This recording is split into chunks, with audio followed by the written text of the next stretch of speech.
हंसले गाले ये दिन मिलेंगे कल, थोड़ी खुशियाँ है थोड़ी सी ये पल, एक बार आके गई मेला बहारे, लौट के आएगी न वापस दोबारे, मेला बहारों का आता है एक बार। हेलो दोस्तों, कैसे हैं? आई होप कि आप सभी अच्छे होंगे। आज मैं आपको बहुपद के प्रकार, इससे पहले बहुपद के बारे में मैं जनरली तौर पे बतला दिया था कि पोलिनोमियल्स क्या हैं, पोलिनोमियल्स पहचानने के नियम क्या है। उससे पहले व्यंजक बतलाए थे, क्योंकि सभी व्यंजक पोलिनोमियल्स नहीं होंगे, बट सभी पोलिनोमियल्स व्यंजक हो जाएंगे।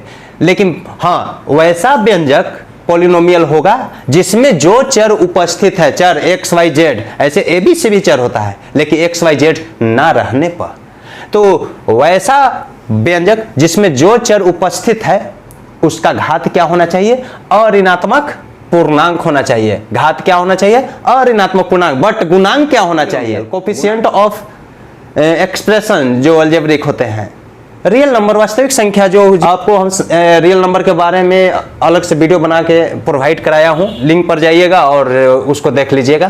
तो रियल नंबर, गुणांक रियल नंबर हो सकते हैं, इमेजिनरी नंबर नहीं। रियल नंबर के बारे में पढ़ना है, इमेजिनरी नहीं। बट चर का जो घात होगा वो अऋणात्मक पूर्णांक, दैट्स कॉल्ड पूर्ण संख्या, 0 1 2 3 4 5 जैसे देखिए। लेकिन अब पढ़ना है हमको बहुपद के प्रकार, टाइप्स ऑफ पोलिनोमियल। घात के आधार पर भी होता है, चर के आधार पर भी होता है, पद के आधार पर भी कह सकते हैं। कहने के तरीके होते हैं, ऑब्जेक्टिव प्रश्न पूछने के तरीके कॉम्पिटिटिव एग्जाम में किसी भी तरह से हो सकते हैं।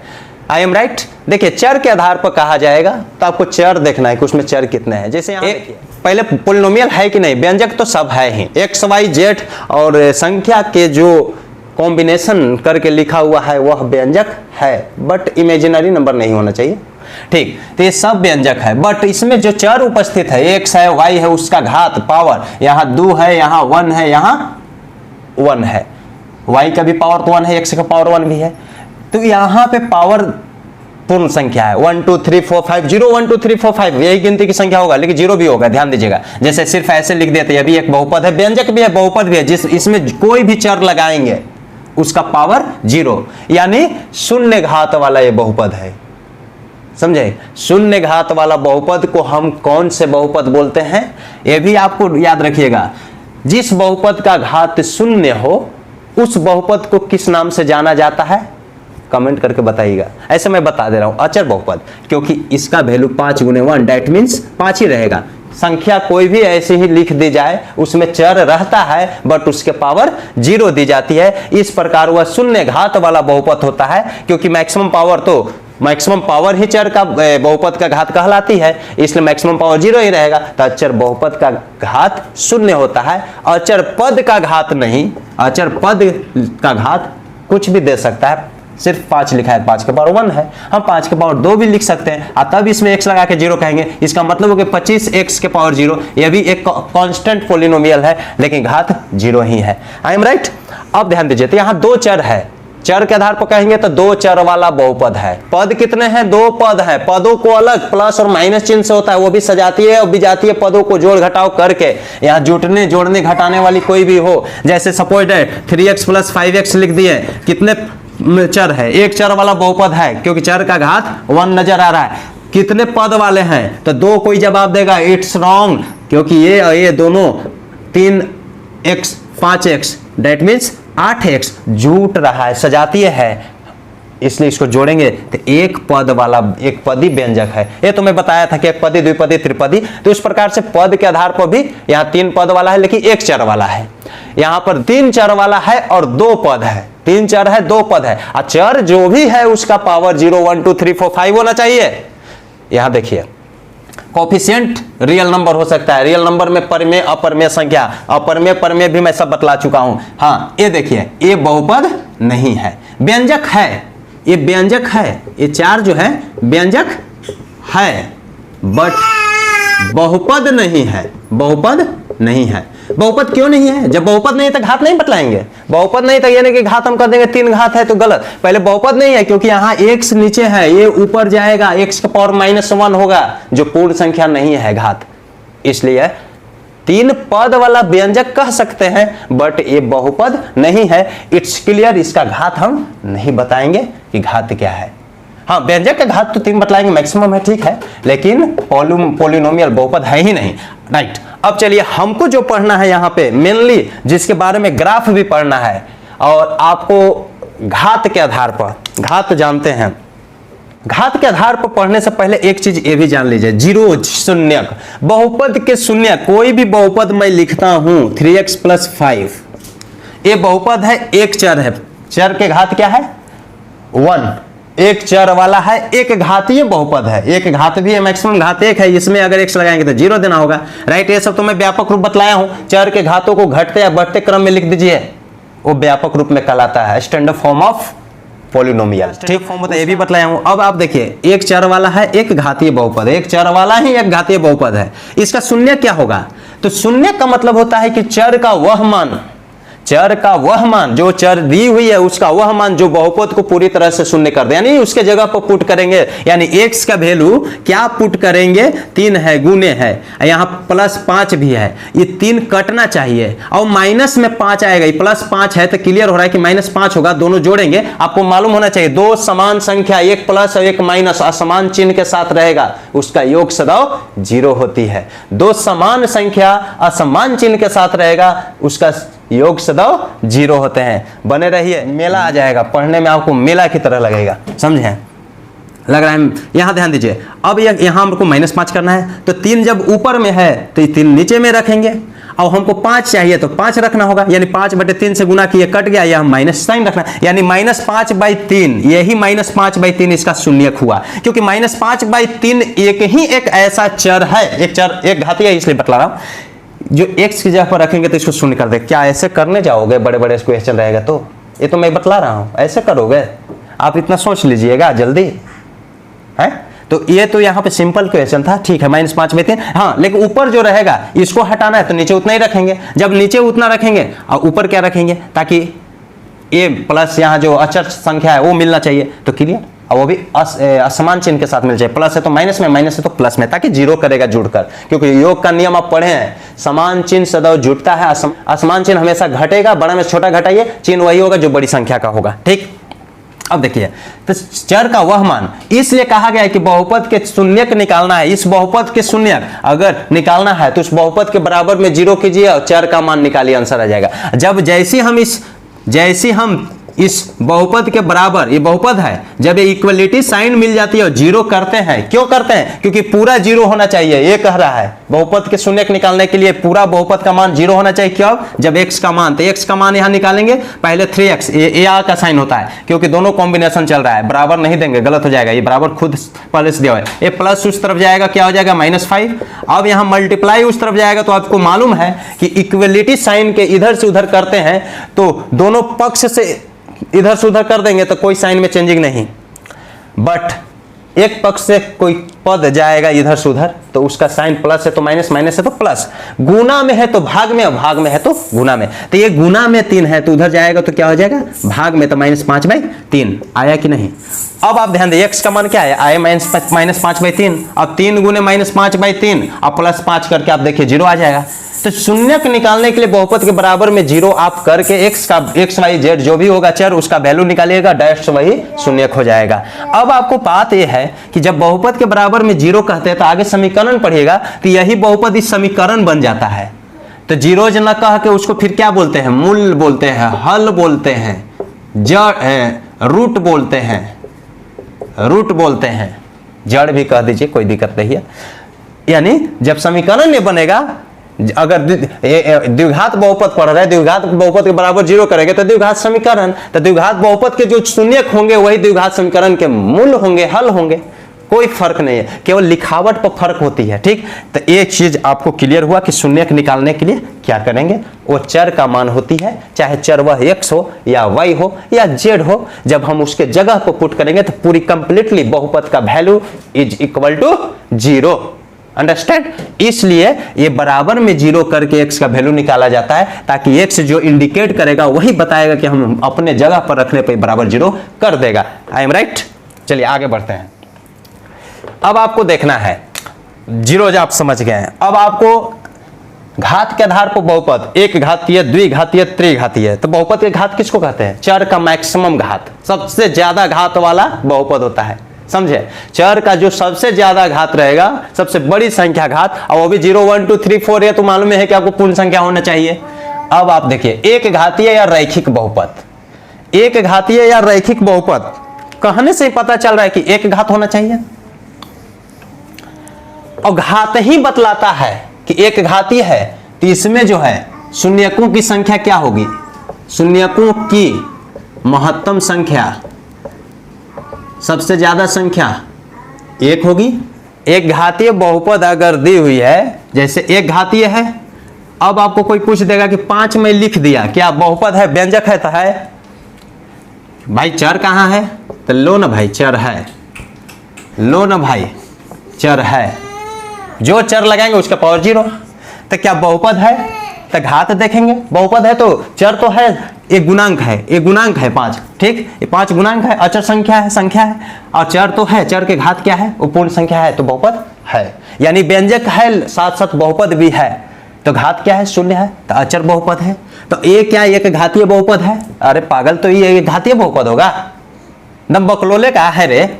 यहाँ तो 0 है, 0 है, पूर्ण संख्या है, तो यहाँ पे जो चर लगेगा वो 0 है। तो ये नहीं कि लिख दिए 5, तो 5 के पावर 1 समझकर हम एक घातीय बोलेंगे, गलत। ये शून्य बहुपद भी इसको नहीं बोलते हैं, ये अचर बहुपद होता है, जिसमें चर का घात 0 होता है, इसलिए अचर बहुपद का घात सदैव 0। ये अचर पद है, समझे? तो अचर पद है, एक घातीय नहीं है। एक घातीय का मतलब कोई ना कोई एक चर तो होगा ही, या 5x हो या 4/5y हो, चर तो होगा ही जिसका पावर 1 रहेगा। इसके साथ कोई एक अचर भी रहेगा। जब एक पावर है तो इसमें आपको पहले बतलाया है कि एक घातीय बहुपद में पदों की संख्या क्या होगी?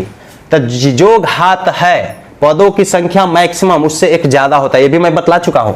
तो एक है तो 2 पद तक जा सकता है, क्योंकि एक घात के बाद 0 घात होता है, जैसे 4 लिख देंगे या 8 लिखेंगे, तो ये जो है एक घातीय ही बहुपद है, क्योंकि मैक्सिमम एक पावर है। I am right? 3√3x - 5 एक पावर है, एक घातीय बहुपद है। एक चर वाला एक घातीय बहुपद है, 2 चर वाला भी 2 घात, देखिए एक घातीय बहुपद हो गया। यहाँ देखिए पावर 1 ही 1 है, गुना में रहता पावर जुड़ जाता है, लेकिन गुना नहीं, अलग अलग। देखिए यहाँ 2 पद है, 2 चर है, द्विपद है, द्विपद भी हम बोल सकते हैं, 2 चर वाला भी बोल सकते हैं, और 2 चर वाला एक घातीय है, क्योंकि घात एक ही है। यहाँ देखिए एक चर वाला एक घातीय है कि नहीं? इस प्रकार क्लियर है कि हम पहचानेंगे भाई कैसे? सिर्फ ध्यान देना है कि जो चर रहेगा उसका घात 1 होना चाहिए मैक्सिमम, बाकी उसके बाद पद ये अचर पद हो या ना हो। देखिए यहाँ कंडीशन, इसलिए मैं बताया हूं कि ये सब जो है एक घातीय बहुपद में पदों की संख्या अधिकतम 2 हो सकती है, घात 1 होगी, और ग्राफ जब खींचेगा तो सदैव एक सरल रेखा मिलेगी। इसको रैखिक बहुपद भी बोलते हैं, लीनियर पॉलिनोमियल्स बोलते हैं। ग्राफ हमेशा, इसका जो ग्राफ खींचिएगा हमेशा स्ट्रेट लाइन मिलेगी। और शून्यक जानते हैं ग्राफ से किसको कहते हैं? ग्राफ जब निकालिएगा वहां पे शून्यक अगर पता है, कोई एक्स वाई अक्ष ऐसे दे देगा, तो एक्स अक्ष पर जो बिंदु इंडिकेट करेगी, जहां एक्स अक्ष को जो काटेगी, ये बिंदु ही एक्स का मान, हाँ, बहुपद वाई में दिया हुआ रहेगा। तो आप जानते हैं ना कि किसी भी बहुपद को लिखना है तो पी एक्स बराबर हम ऐसे लिखते हैं 3y - 5। अब इसका जो वैल्यू आप निकालिएगा, x के मान 1 रखिए तो इसका वैल्यू आएगा, x के मान 2 रखेंगे तो कुछ और आएगा, 3 रखेंगे तो y ये कुछ और आएगा। तो x का मान रखते जा रहे हैं, उसके सापेक्ष में जो मान मिल रहा है वो y का मान है। और जब ग्राफ खींचेंगे तो x अक्ष को जहां काट देगा ना, तो देखिएगा इसका होना चाहिए कितना बहुपद? तो माइनस में है तो +5, और गुना में है तो बटा 5/3 होना चाहिए। गुना करके देखिए 0 हो जाएगा। कि इट्स क्लियर। कांस्टेंट जो है, कांस्टेंट टर्म जो है, उसका जो साइन रहेगा उसका अपोजिट साइन ले लेंगे, +5 कर दिए। आई गुना में है तो भाग में, अब भाग में रहता तो गुना करके जवाब देते हैं, जो शून्य कर देगा। ऐसे भी आप देख सकते हैं कुछ कुछ प्रश्नों में, ठीक। तो आपको ध्यान देना है, ग्राफ से जो है शून्यक वह मान होती है और वो चर का मान होती है। ग्राफ एक्स अक्ष को जिस बिंदु पर काटता है, मान लिया कि ये एक्स अक्ष इस बिंदु पर काट गया, तो यहां से यहां तक तो दूरी -3 है, ठीक। और y क्या हो गया? इस स्थिति में x अक्ष पर काटेगा, x अक्ष पर के लिए y हमेशा 0, y अक्ष पर के लिए x हमेशा 0, ये भी जानिएगा। तो y हमेशा 0। ये मान हो गया, ये -3 हो जाएगा आंसर शून्यक। ठीक, एक्स अक्ष वाला ही मान होता है, एक्स अक्ष को जिस बिंदु पर काटता है वो बिंदु उसका शून्यक होता है, जिसमें y का वैल्यू नहीं लेते हैं। ठीक, अब आप ध्यान दीजिए, y तो सदाओ आपको 0 बतलाएगा। जब x अक्ष पर के बिंदु लेना है तो y तो 0 रहेगी। y अक्ष पर के जो बिंदु लेंगे तो इसके लिए x 0 रहेगा, तभी y अक्ष पर हम जा सकते हैं। या तो माइनस में जाइए तो नीचे, वो प्लस में तो ऊपर, लेफ्ट में तो माइनस और राइट में तो प्लस। अब आपको ध्यान देना, व्यापक रूप समझिए। जैसे डायरेक्ट कोई भी, यही व्यापक रूप होता है, व्यापक रैखिक बहुपद का व्यापक रूप ax plus b, ax plus b आप कुछ भी यहां लिख सकते हैं, mx प्लस n भी लिख सकते हैं, कुछ भी, कोई दिक्कत नहीं। लेकिन हमेशा व्यापक रूप प्लस में लिखा जाता है, व्यापक रूप प्लस में, क्योंकि माइनस जो आता है ना, जैसे -5 लिख दिए, इसको हम ऐसे लिख सकते हैं, यानी a हो गया गुणांक, ये साइन जो है ना मैथमेटिकल रूल्स के मुताबिक ये जो है व्यापक रूप कहलाता है, ऐसे लिखा जा सकता है। तो ध्यान दिए, प्लस व्यापक रूप प्लस में होता है, और वो माइनस को इंडिकेट करते थे जब हम बोल देते हैं कि रियल नंबर है, तो रियल नंबर माइनस में भी तो आते हैं, जिसको पूर्णांक के रूप में भी आता है, परिमेय के रूप में भी आता है।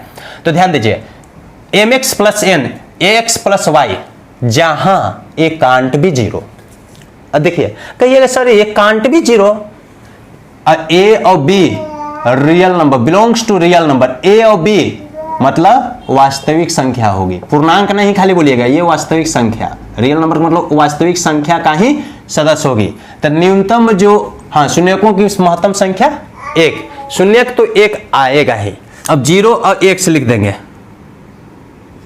इसमें भी x का मान 0, एक शून्यक तो निश्चित श्योर है।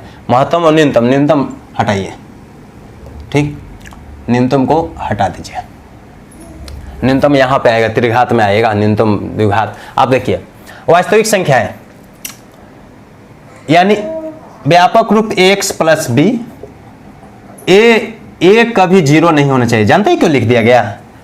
a और b वास्तविक संख्या हो, लेकिन a 0 ना हो, b के बारे में कोई कंडीशन नहीं, b कुछ हो सकता है, समझे, इससे मतलब नहीं है, यह लगता है न्यूट्रल है, कुछ भी हो जाएगा, लेकिन ये बदल जाता है। देखिए कैसे, अगर a 0 रखते हैं तो 0 गुने x और प्लस, मान लीजिए कि b के मान 5 रख दिए, ठीक, चाहे एक और लिए 0 गुने x, a 0 ले लिए, 0 रियल नंबर है ना जी, गुणांक है, गुणांक रियल नंबर होता है, अब प्लस हम 0 ही ले लिए, इसका वैल्यू क्या हो गया, 0 में 0 गुना 0 प्लस 0, 0 हो जाएगा। आइए इसका वैल्यू क्या हो गया, 5।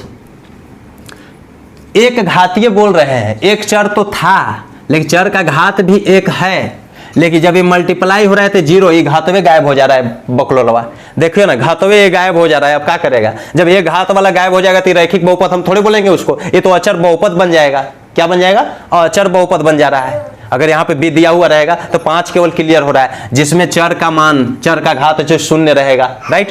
तो इसलिए कहा जाता है कि ये b रियल नंबर गुणांक है, लेकिन ये जो है 0 को छोड़कर कोई होगा, बट b कुछ भी हो सकता है, b से मतलब नहीं है। जैसे a 0 नहीं होगा, 5 लिखे x और प्लस b 0 लिख दिए तो 5x ही रहेगा, ये 0 से मतलब नहीं है। तो क्या इसके पावर 1 रहा कि नहीं, x के पावर 1 छिपा हुआ है कि नहीं, एक घात है कि नहीं, चर x है कि नहीं, मैक्सिमम पावर 1 ही है ना, गुणांक 5 है, यहां 0 नहीं होना चाहिए। जैसे ही ये 0 लिखेंगे, इसलिए व्यापक रूप में कह दिया जाता है कि यू नोट, आप लोग जानते हैं कि ए बी वास्तविक संख्या होनी चाहिए गुणांक, वास्तविक संख्या में 0 भी आता है, लेकिन ए 0 कभी नहीं होना चाहिए, माइनस में हो सकता है, -5 कुछ भी, 0 नहीं होना चाहिए, 0 को छोड़कर, इसलिए लिखा जाता है x प्लस b, यही व्यापक रूप है। इस रूप में कोई भी संख्या लिखा हुआ रहेगा, आप उसको एक चर वाला, एक घातीय बहुपद समझिएगा। एक चर वाला, 2 चर वाला भी रहना चाहिए, 2 चर वाला भी एक घातीय बहुपद होता है, ये 2 चर वाला है, तो एक घातीय बहुपद जनरली तौर पर व्यापक रूप में हम इसको लिए हैं,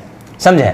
इसका ग्राफ जो खोज, 2 चर वाला एक घातीय बहुपद हो या एक चर वाला एक घातीय हो, एक घातीय बहुपद का ग्राफ सदा एक स्ट्रेट लाइन ही होता है। देखिए ग्राफ मैं पहले दिखा देता हूं, ग्राफ आप देख ही लीजिए। मान लिया कोई वैल्यू मैं लेता हूं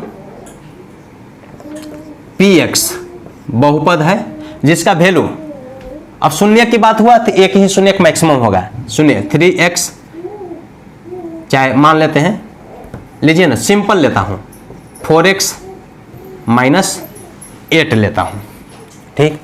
इसका शून्यक पहले आप निकाल लीजिए। जैसे शून्यक निकालने का मतलब ये बहुपद था, ए बहुपद है, चर के घात पावर 1 है, क्लियर। ए और बी, यहाँ ए 0 नहीं ना है, यहाँ ए क्या है 4 है जो 0 नहीं, ए 0 नहीं होना चाहिए, ए तो यानी 4 हो गया। अब बी क्या है -8, क्योंकि माइनस यहाँ जो है प्लस में लिखेंगे, इसको ऐसे लिख सकते हैं +-8, इसलिए व्यापक रूप प्लस में b -8 है। अचर जो स्थित है वो x है, जिसका घात हमेशा मैक्सिमम घात 1। पदों की संख्या इसमें महत्तम, एक घातीय रैखिक बहुपद में पदों की संख्या कितनी हो सकती है, तो 2, द्विघातीय है तो 3, त्रिघातीय है तो 4, एक बढ़ाकर होती है। अब पहले से दिया हो रहेगा, उसको मैं बतलाया, पिछला वीडियो आप देखिएगा, ठीक। घात 1। अब आपको इसको शून्यक निकालना है, तो बहुपद x में x px यहाँ लिख दिए, y में है तो y लेंगे, लेकिन ये x अक्ष को ही इंडिकेट करता है। ग्राफ बनाएंगे तो कुछ नियम होते हैं जो ध्यान में रखिएगा।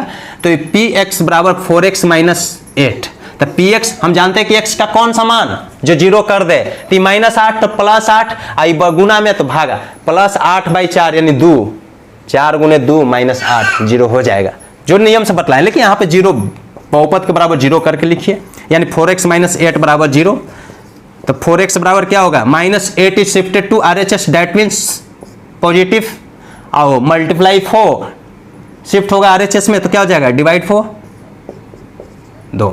ये शून्यक 2 आया। जांच करना है कि सही है कि गलत, तो जांच मैथ का 90-99% ऐसे सभी जांच कर सकते हैं। जैसे देखिए 0 हो रहा है कि नहीं, 4x है, x का मान 2 आया और -8, तो 8 - 8 0 हुआ कि नहीं, यानी x सिर्फ 2 ही एक ऐसा मान है जो इसको 0 कर सकता है, 2 के अलावा कोई मान नहीं है। अगर ऐसा रहता तो नियम गलत हो जाएगा कि शून्य को एक घातीय है, एक घातीय गलत, एक घातीय कह दिया, शून्यक हमेशा 1 मिलेंगे, शून्यक हमेशा 1 मिलेंगे एक घातीय बहुपद के। हाँ, जिसमें शून्यक शून्य भी हो सकता है, शून्यक, इसका शून्यक शून्य होगा कि नहीं इस पे विचार करते हैं। सिर्फ 4x लिख दिए, सिर्फ 4x लिख देंगे, ये बहुपद है तो इसके बराबर 0 करेंगे तो x का पावर 0/4, तो 0 हुआ कि नहीं, यानी 0 इसको 4 × 0 0 कर देगा। तो ऐसे, तो कहने का मतलब शून्यक, ध्यान दीजिएगा ये सब कंसेप्ट है, आपको यहाँ स्मार्ट क्लासेस में बहुत सारे कंसेप्ट मिलेंगे, घबराइए नहीं, इसे अहंकार मत समझिएगा। आप लोगों के जो मैं आपके सामने आ रहा हूँ, ध्यान दीजिए, इसका ग्राफ मैं ले चल रहा हूँ। ये तो आप जान गए कि ये क्या है, 0 आया, यानी इसका शून्यक जो हुआ शून्यक ही हो गया, 2, क्लियर। कैसे, ग्राफ से देखिए, ग्राफ पेपर समान दूरी पे, यहाँ पे 0 रहता है, x भी 0 y भी 0, ये जो है कॉन्साइड कर जाता है, संपाती एक ही जगह है, ओवरलैप, यहाँ 2 3 -1 -2 -3 इस तरह से घटता है ना, माइनस में x डैश इसको लिखते हैं, x लिख दिए, y डैश y और y डैश, यहाँ पर -1 -2, आगे में ऊपर -1 समान दूरी पर रहता है, 1 2 3 1 2 3। ग्राफ के पेपर पर सही, यहाँ पे इसीलिए सिंपल हम एग्जाम्पल लिए हैं, ताकि अब यहाँ पे बहुत सारा छोटा छोटा 10 भाग रहता है तो नहीं दिखा पाएंगे। अगर आप पेपर है उसके लिए डिजिटल बोर्ड चाहिए, तो डिजिटल बोर्ड तो आप ही दिलवाइएगा ना, हम कहाँ से खरीदेंगे। ध्यान दीजिए, यहाँ देखिए, अब आपको ध्यान देना है कि हम इस बहुपद, जो बहुपद है px बराबर 4x - 8, तो ऐसे 2 ग्राफ बना लिया जाता है। ये हुआ px, x का मान हुआ, आइए px निकलेगा।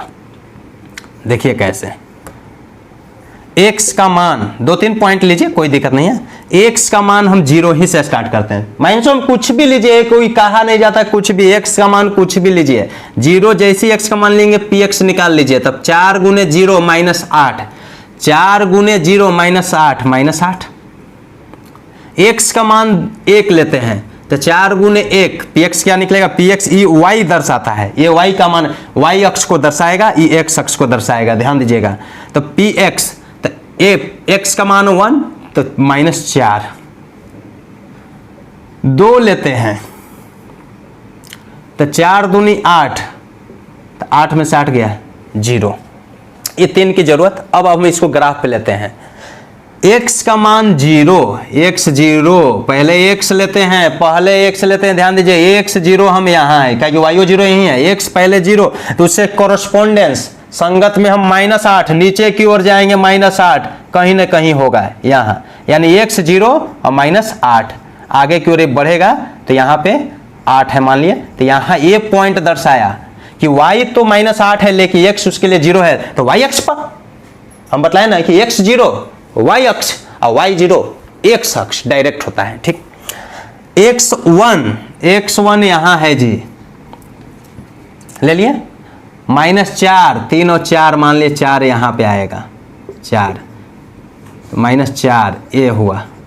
ठीक, x1 ये -4, तो x1 यहाँ देखिए x1 तो उसके सामने ही जाएंगे, ऐसे जाते जाएंगे और इधर से ऐसे मिलाएंगे, ए बिंदु दर्शाया क्या x1 और 4। ध्यान दीजिएगा। अब आपको ये थोड़ा सा नीचे आएगा जी, जब ग्राफ बनाएंगे तो समझिएगा, आप समझ रहे होंगे। 8 मान लिए यहाँ पे है तो ठीक।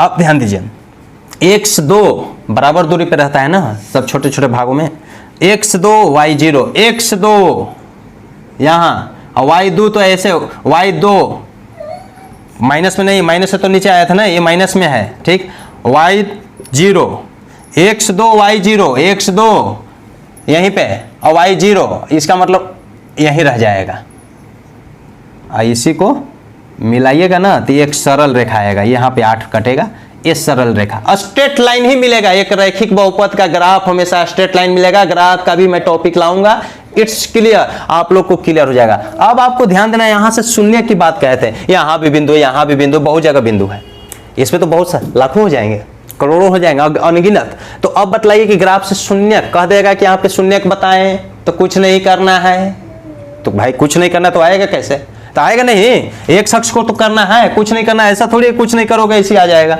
एक शख्स पर देखिए कौन बिंदु है, यह, इस बिंदु का मान क्या है, x2 है और y0, तो ऐसे लिखिएगा, एक शख्स पर जो बिंदु है ना, एक शख्स पर जो बिंदु है वो a बिंदु है, और a का मान क्या है 2 और 0, a हुआ आंसर, तो सही है। शून्य कौन हुआ, तो x का मान, x पहले रहता है, ये पहले 2, x का मान ही शून्य हो जाता है। एक शख्स पर बिंदु बट उसमें x का मान जो है वो शून्य हो जाता है, एक शख्स पर जो बिंदु रहता है वो ग्राफ से शून्य होता है। मेरा विश्वास है कि आप लोग इस बात को समझ गए होंगे, और नहीं भी समझे होंगे तो बहुत क्लास अभी बचा हुआ है, समझ जाइएगा। नेक्स्ट आइए, जैसे एग्जाम्पल हम लेते हैं 4/5x माइनस √5, ये कैसा बहुपद है, इस बहुपद को px लिख दिया। एक घातीय है, एक घातीय है कि नहीं, एक घातीय है, इसमें y भी देगा ना, ये जो वैल्यू दिया हुआ रहता है ना, ग्राफ खींचेगा तो ये वैल्यू में ये चर x y जो z कुछ भी रहेगा, लेकिन इस वैल्यू को, ये जो वैल्यू आपको एक शख्स बतलाएगा, एक शख्स का बिंदु लीजिएगा, उसके संगत में जो px निकालते हैं वो y अक्ष पे जाएगा, ये ध्यान दीजिएगा। और जो वैल्यू यहाँ x अक्ष पर जो मिलेगा आपको उसमें x का मान होगा, यानी कि यहाँ y दिया हुआ है तो y अक्ष पर दर्शा देंगे, गलत हो जाएगा। ठीक, ध्यान दीजिए, a एक घात है, ये भी गुणांक है, ये भी गुणांक है कि नहीं गुणांक। अब ये एक घात वाला है, a का मान क्या है 4/5 है, a का मान होता है एक घात वाला का गुणांक, b का मान क्या है -√5 है, और ये क्या 0 है कि नहीं, तो 0 नहीं है और होगा भी नहीं। जब 0 होगा तो एक घात, ये चर नहीं बचेगा, ये चर बचेगा नहीं तो ये घात वाला हम नहीं बोलेंगे। I am right. तो इसलिए आप ध्यान दीजिए, इसका शून्यक निकालें तो शून्यक ऐसे ही क्लियर है, सिंपल सी लॉजिक है। शून्यक जो होता है ना एक घात वाला, जब व्यापक रूप ऊपर दिया हुआ है व्यापक रूप, तो शून्यक डायरेक्ट होता है b/a, चिन्ह के साथ, चिन्ह को नहीं छोड़ना है, चिन्ह के साथ, चिन्ह को कदापि नहीं छोड़िएगा दोस्तों। b/a देखिए, b है -√5 और a है 4/5, ये 4/5 ही 5 ऊपर जाएगा यानी -√5 × 5 और 4, ये आंसर हो गया 5√5। यहाँ पे 5√5 रख के देखिए, जांच करना है तो आप जांच कर सकते हैं। 4/5 गुने -5√5/4 और -√5, ये 4 से 4 कट गया, 5 से 5 ऐसे तो नहीं काटा जाता, लेकिन काटिए, ये गुना में अलग, तो -5 बचा, -5 तो माइनस में है उसको प्लस में जवाब देते हैं, ये ध्यान दीजिएगा, ये प्लस हो जाएगा, तो यानी प्लस, तो प्लस यहाँ +5 और -√5, ये 0 आपको गलत काट दी, 5 से 5 काट दिए हैं तो √5 और -√5 क्या हो गया 0। आपको ये ध्यान देना है कि ए जो साइन रहेगा जब शून्य निकालेंगे उल्टा लिया जाता है, तो a -b/a कर दीजिएगा। पहले हम ऑलरेडी बतला दिए थे, कभी कभी मैं भी 60 आ जाता हूं, उम्र तो नहीं है 60 आने का, क्या करोगे। चलिए आगे आइए। अब इसको निकालना है नियम से, तो कैसे निकालोगे। जांच हो गया, जान गए आप लोग। नियम से निकालना है तो जो बहुपद दी हुई है उस बहुपद को कहते हैं कि 0 कर देना चाहिए। चर का वह मान जो बहुपद को शून्य कर दे, बराबर जो बहुपद दिया रहेगा उसके बराबर 0। अब यहाँ पे 4/5, ये माइनस देखिए उधर जाएगा तो √5 प्लस हो गया कि नहीं।